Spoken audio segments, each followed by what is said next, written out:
An article at Forbes by writer Maureen Simon, who describes herself as writing about money and social justice, asks the question, is gun control an issue for policymakers or investors? She's touching on a subject we have discussed quite a bit here, corporate gun control.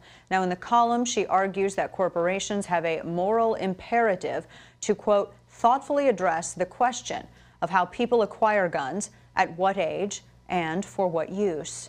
And thus, it is logical in her estimation that the investors in those companies, the public ones anyway, have to manage that moral imperative by forcing companies to engage in corporate gun control.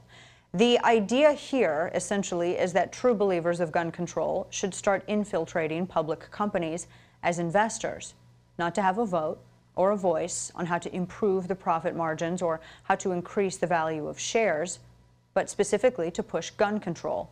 In the article, she interviews progressive Eli Castrad-Staub and James Rucker, co-founders of a group called Majority Action, which are, quote, groundbreaking, end quote, in employing this method. They say they created the group to, quote, enable everyday people to use our power as shareholders to affect the behavior of public companies, end quote.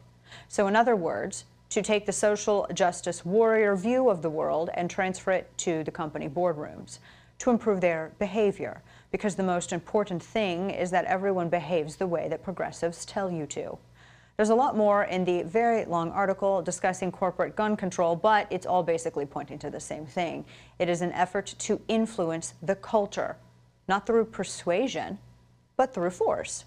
The left can't be bothered to make their case to enough people to get things to change. They've learned early on that when they started using the government to force their way of thinking on everyone, well, that seems to be the most efficient way for them. But capitalism just wouldn't quit, and since business responds to demand, companies continued to reject the culture of America by doing things like making firearms that people want. So progressives took what they learned about using the government as a weapon and are intent on doing the same thing to business. And don't think that it's just gun manufacturers that would suffer if their ploys pay off.